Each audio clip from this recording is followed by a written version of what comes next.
Impressionante essa notícia que eu vou trazer para vocês aqui. Pois é, pessoal, mudou tudo, hein? Efeito Trump já começou hoje. E já teve gente que pediu para sair. Gente importante, hein? Gente importantíssima. E aí, Lula vai ser afetado também? E mais.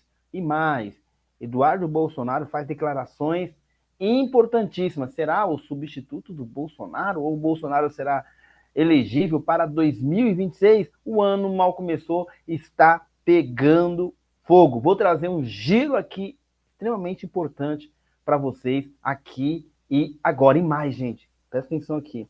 Eu vou trazer uma reportagem do Sem Filtro sobre o Alexandre de Moraes. E assim, eu vou trazer informação, como eu sempre digo para você. Vou trazer informação e eu quero que você deixe aqui a sua opinião. São números, são estatísticas, enfim, que eles fizeram, eu fiquei chocado mesmo. Eu quero que você deixe aqui a sua opinião em relação a isso. Mas começo com essa situação aqui, olha. Vamos lá, vamos para o nosso giro. Mas antes, não esqueça, hein? Esmaga o dedo no like, pelo menos 30 mil likes pra gente aí. Esmaga o dedo no like, deixe o seu comentário. Se você não se inscreveu no canal, se inscreva no canal, é gratuito e ative o sininho. Olha essa matéria que saiu no Poder 360. Na tela. Políticos do PL comemora a saída de Tridal, alguma coisa nesse sentido, né? Quem que é esse camarada aqui? Vou falar para você. Efeito Trump. Trudeau. Acho que deve ser essa pronúncia, né? Mas vamos lá. Premier, ou seja, o primeiro-ministro, renunciou na segunda-feira após pressão por afastamento aumentar desde a saída da vice-primeira-ministra por discordância no diálogo com Trump. Discordância com diálogo com o Trump. Olha só. Agora é a vez do primeiro-ministro do Canadá, Justin Trudeau, anunciar sua saída. Todos após a eleição de Trump, declarou o deputado federal Eduardo Bolsonaro, do PL, sobre o caso. Políticos do PL, Partido Liberal, comemorou nessa segunda-feira, essa última segunda-feira, dia 6 de janeiro, a renúncia do primeiro-ministro do Canadá. Eles atribuíram o anúncio ao efeito Trump, que estaria se iniciando antes do presidente dos Estados Unidos tomar posse, que vai acontecer no dia 20. Em seu perfil oficial do X, o deputado federal Eduardo Bolsonaro afirmou que a renúncia de Trudeau e líderes do centro e do centro-esquerda na Europa é resultado da eleição do republicano depois da Alemanha e França. Agora foi a vez do ministro do Canadá. Olha isso, gente. Será que esse efeito aqui vem para o Brasil? O que vocês acham, hein?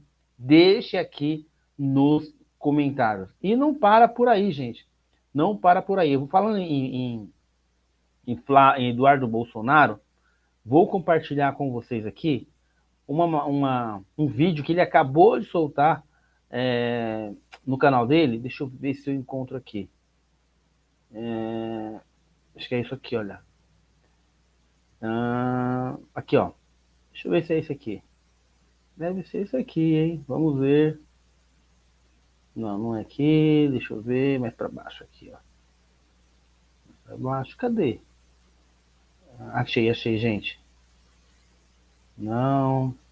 Eu vou achar aqui. Peraí.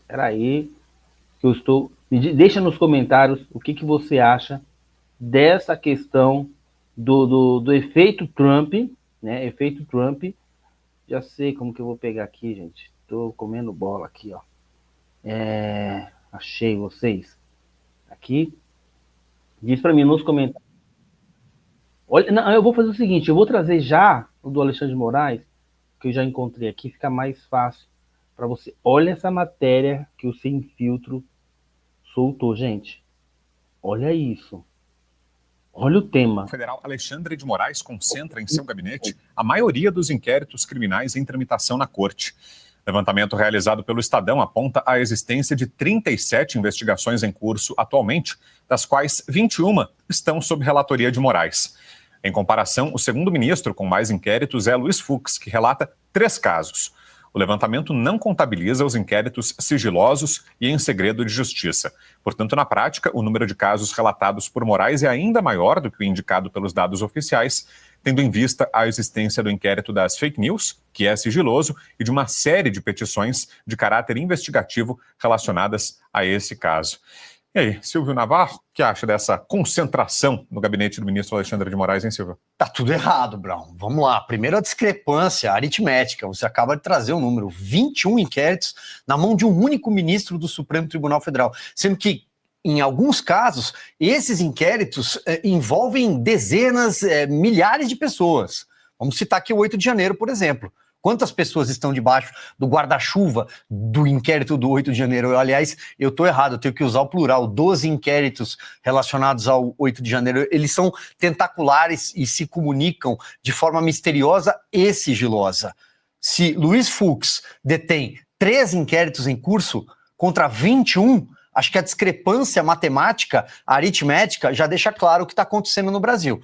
Nós temos um verdadeiro xerife dentro do Supremo Tribunal Federal. Mas vamos ao ponto, porque aqui não se trata de adjetivar sem estar jogando com a Constituição debaixo do braço, sem estar jogando com a lei debaixo do braço. O Brasil precisa retomar o seu Estado de Direito.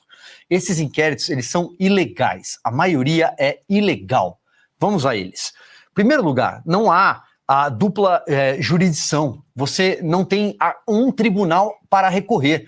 Um sujeito que é investigado, condenado, punido, preso pelo Supremo Tribunal Federal, não tem a quem recorrer.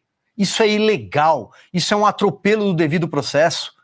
Isso só existe aqui, no Brasil. E o Brasil não pode continuar sendo essa republiqueta bananeira. O Brasil precisa ser levado a sério. Ele não é o juiz de direito se a pessoa não tem prerrogativa de foro, se não tem mandato parlamentar, por exemplo, se não se trata de um deputado ou senador, por que o Supremo Tribunal Federal tem de conduzir um inquérito contra um CPF de um pagador de impostos? Estamos aqui defendendo quem depreda, quem cometeu vandalismo? É claro que não. Desde o dia 9 de janeiro de 2023, ninguém aqui nunca defendeu o vandalismo. Nunca. Tanto faz se é patrimônio público ou privado. Isso é crime e é passível de punição. Se houve a tentativa de um golpe de Estado, e se isso for provado, ainda que o planejamento não seja crime previsto em lei no Brasil, mas se isso for comprovado, que as pessoas sejam punidas dentro e à letra fria da lei.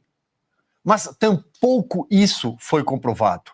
Então, nós temos, na verdade, prateleiras, gavetas abertas dentro do gabinete do ministro Alexandre de Moraes, que tem uma equipe, tem juízes auxiliares, peritos que usam a criatividade, conforme a Folha de São Paulo revelou naquelas conversas trocadas, né? Olha, use a criatividade. Puxa, mas eu só encontrei conteúdo noticioso, por exemplo, em relação à Revista Oeste. Não importa, vamos tentar achar alguma coisa.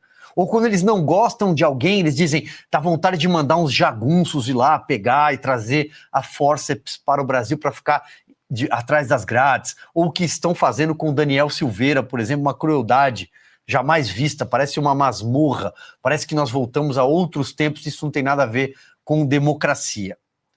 Vamos a outro ponto aqui, Brown.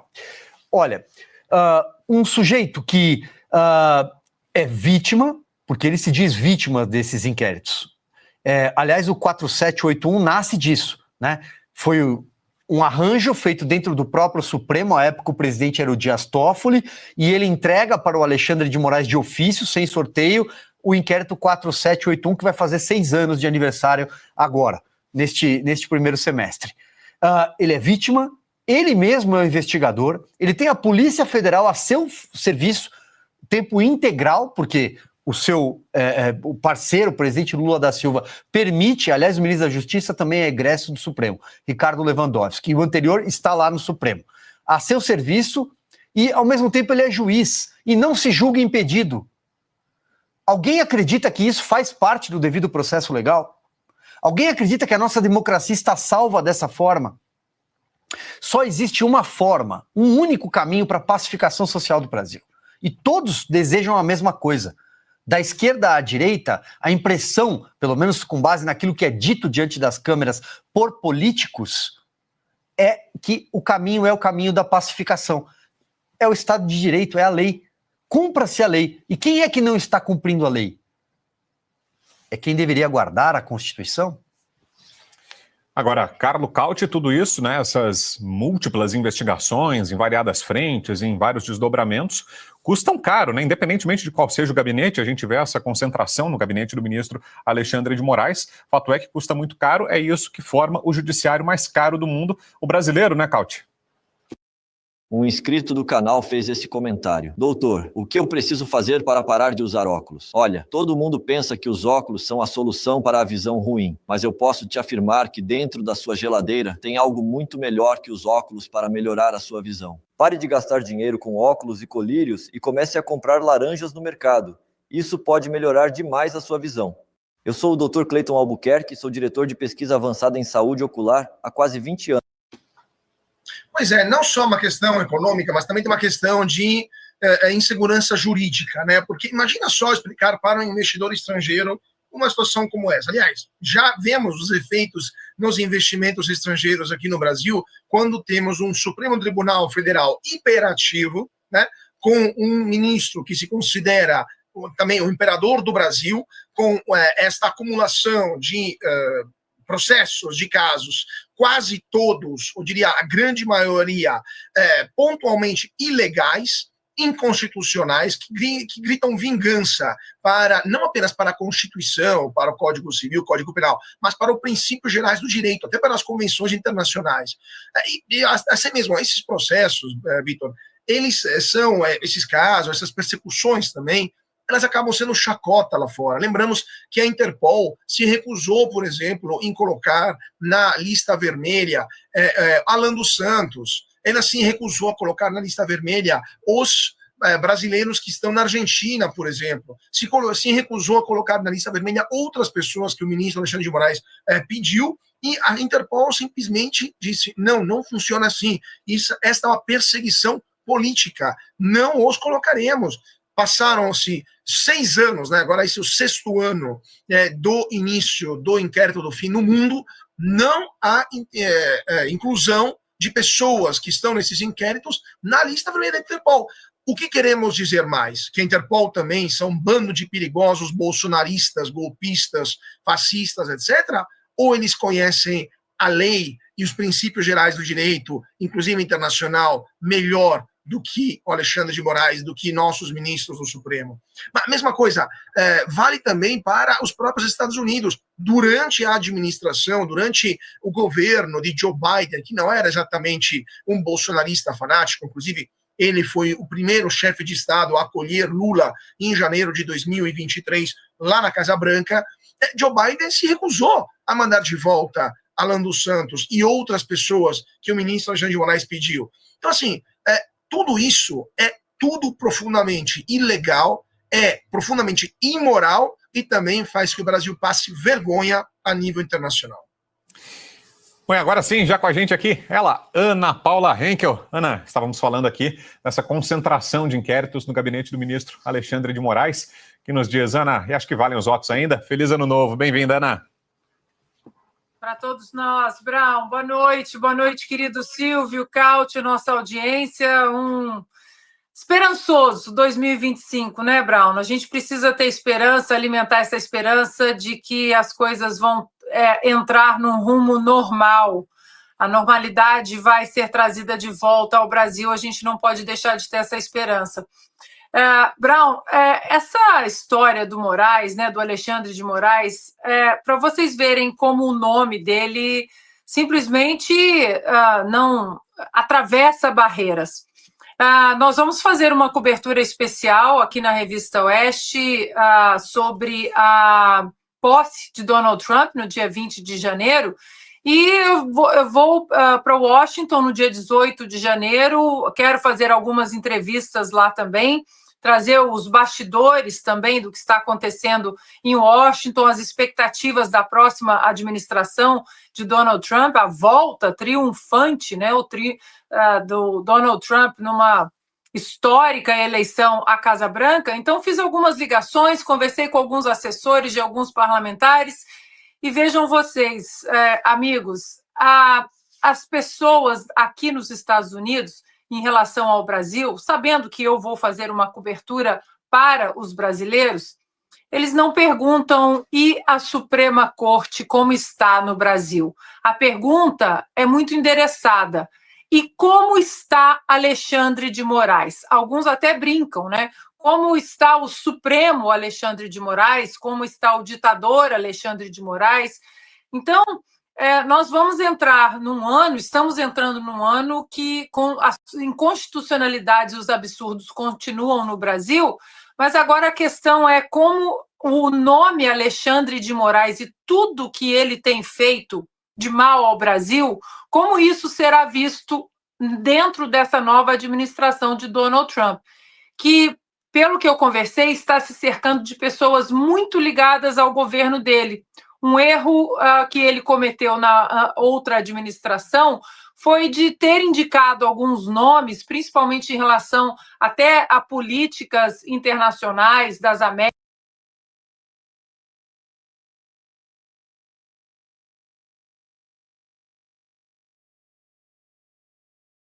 Vai deixando o seu comentário aí sobre esse tema, porque enquanto você deixa o seu comentário, vamos ouvir agora o Eduardo Bolsonaro. Vamos ver uma história chocante que ele vai trazer para a gente aqui agora, hein? Eduardo Bolsonaro, deputado. Esse vídeo aqui não é sobre religião, é um vídeo sobre liberdade, sobre para onde o Brasil está indo, sobre o nosso comportamento na comunidade internacional. Um sobrevivente daquele fatídico 7 de outubro de 2023, um sobrevivente, que estava naquela festa nova, uma festa de música eletrônica, inclusive uma brasileira, Rafaela, o nome dela, fala muito bem de como é que foi aquele dia, né? Como é que ela sobreviveu embaixo de cadáveres que foram executados a tiros e depois incendiados, fora as mulheres estupradas naquela ocasião. E esse sobrevivente, ele é um soldado, bravamente fez parte da contraofensiva de Israel para se defender, porque é o mínimo que eu espero de um país que não reaja à altura a esse tipo de terrorismo, certamente não é um país que merece sequer o respeito. Então, primeiro, a nossa solidariedade a todos os soldados da IDF, as Forças Armadas de Israel, que estão batalhando e lutando contra pessoas que metem faca na barriga de mulheres grávidas, na frente dos maridos, para assassinar os seus bebês ainda fetos. Um meu apoio total a todos os familiares que tiveram seus bebês com as cabeças cortadas. Você imagina isso? Alguém entra na tua casa, corta a cabeça do teu filho, estupra a tua mulher, depois taca fogo nela viva, e quando você consegue pegar uma arma e atirar na pessoa, vão e falam, mas ele estava desarmado, ele estava só com uma faca. Está muito claro que já não é mais algo entre direita e esquerda. É entre saber discernir entre o bem e o mal. Infelizmente, uma pessoa do judiciário brasileiro optou, porque eu não posso admitir que uma pessoa não consiga enxergar o que é o certo e o que é o errado numa situação dessa, ela preferiu dar ouvidos a uma advogada, que inclusive já foi detida por pichação, e acatou o argumento, não de palestinos, que é um povo oprimido, que vive debaixo do comando do Hamas, e qualquer coisa que tente fazer é cruelmente assassinado, mas atendeu aos anseios de terroristas. Esse soldado sobrevivente do 7 de outubro, que estava aqui no Brasil, tentou prender, tentou prendê-lo, mas graças a Deus, ao sensacional serviço de inteligência israelense, notoriamente, famoso no mundo inteiro, ele conseguiu sair, ser avisado antes e saiu do Brasil. O Brasil é um país hoje que certamente é qualificado como antissemita, um local que não é seguro para judeus. E entenda o seguinte, a esquerda pode hoje estar dando todo o suporte necessário para essa perseguição a judeus no Brasil. Mas amanhã, se ela tiver a oportunidade, ela fará o mesmo com cristãos, que eles tanto odeiam, invadem igrejas, tentam colocar PL 122 para calar padres e pastores, prendê-los por homofobia, quem sabe. Vocês estão vendo? Senhora de 70 anos de idade, 71, como Iracema Nagash, que é presa, acusada de abolição violenta do Estado Democrático de Direito. Uma pessoa que não consegue arremessar uma pedra está sendo tratada como terrorista pela esquerda. Que depois ainda enche o peito para falar sem anistia. Eles que foram beneficiados com uma anistia em 1979. Eles que mataram autoridades estrangeiras, sequestraram embaixadores, aeronaves, foram para Cuba. Esse mesmo tipo de pessoa. Entenda que não tem aqui uma questão de direita e esquerda, mas somente os deputados de direita, os parlamentares de direita, é que defendem o lado de Israel. E eu vou ser sincero, não por ser somente Israel, mas por conseguir imaginar e ter compaixão da dor alheia, por entender o que é o certo, o que é o errado, o que é o bem, o que é o mal, nessa guerra que a gente sabe que ela é muito mais do que física e material, é uma guerra espiritual. Então, o meu total repúdio a todos os membros do judiciário que querem prender sobreviventes do 7 de outubro, que apenas fazem a sua legítima defesa. Se nós quisermos um dia sonhar com paz naquela região, você tem que neutralizar o Hamas, o Hezbollah, a Al-Qaeda, o Boko Haram e todos esses grupos. Porque Israel é o único exército no mundo que avisa, manda uma mensagem aos celulares com o endereço certo de onde ele vai bombardear. As bases terroristas. Só que as bases terroristas, elas comumente ali naquela região, elas ficam em hospitais, em escolas, em prédios onde estão civis. E quem não deixa as pessoas saírem dos prédios? O próprio Hamas, que quer aumentar o número de vítimas inocentes civis para depois sair pelo mundo dizendo que Israel está matando, né, civis inocentes. E aí eu faço a pergunta para você. O cara entrou na tua casa, decepou a cabeça do seu filho bebê, estuprou a tua mulher, tacou fogo nela, se escondeu no local, junto com várias outras pessoas ali que ele domina. E aí o que você vai fazer? Você vai permitir que aquela pessoa siga viva, cometendo mais atrocidades, porque esse é o ideal de vida dela? Ou você vai assumir, né, os riscos para tentar neutralizá-la? Eu te falo, sem sombra de dúvida, pela minha família, pelo meu país, pelos meus filhos, eu boto um condomínio inteiro abaixo. Se nós quisermos ter paz naquela região, onde está o pessoal da linha de frente, combatendo os selvagens que querem acabar com a sociedade ocidental, tal qual nós conhecemos, se nós quisermos termos uma sociedade civilizada, nós temos que apoiar Israel. Porque os judeus lá, os israelenses, na verdade, porque na IDF tem muçulmano, tem judeu, tem cristão, tem tudo, ali sim existe liberdade religiosa, eles são só a linha de frente. Vocês não estão vendo na Europa o que os grupos terroristas fazem na Europa? Depois de dominar lá, vocês acham que eles vão para onde? Essa é uma guerra de todos nós. Na Argentina teve 2 atentados já nos anos 90, em 92 e 94, né, contra a AMIA, né, a sociedade israelita, e contra a Embaixada de Israel. E depois fugiram, inclusive, utilizando a tríplice fronteira. Mas isso daí não interessa, né, ao governo Lula. Não interessa ter uma política de fronteiras efetiva, não interessa em denunciar esses terroristas para o mundo. Muito pelo contrário. Eles estão tomando partido do lado dessas pessoas. Então, se você é israelense, se você é judeu, e você apoia a esquerda, você está praticamente tendo uma política suicida. Se você é cristão e apoia esse governo, você também não conhece o inimigo contra o qual nós aqui estamos lutando. Então, pela civilização, pelo senso de humanidade, para preservar as mulheres, pelo direito dos bebês que não conseguem se defender, e de tantos outros que foram arrastados por carros e até hoje seguem sequestrados. Até hoje tem gente sequestrada. Mais de 1 ano, criancinhas, bebês sequestrados, e o Brasil sequer consegue se colocar do lado das vítimas. É simplesmente asqueroso, repugnante, nojento que nós tenhamos autoridades como essas aqui no Brasil. Vida longa a Israel, vida longa aos verdadeiros direitos humanos, e muito cuidado, porque já dizia lá em Sun Tzu, né? Se você não conhece o seu inimigo e conhece a si próprio, para cada vitória você vai ter uma derrota.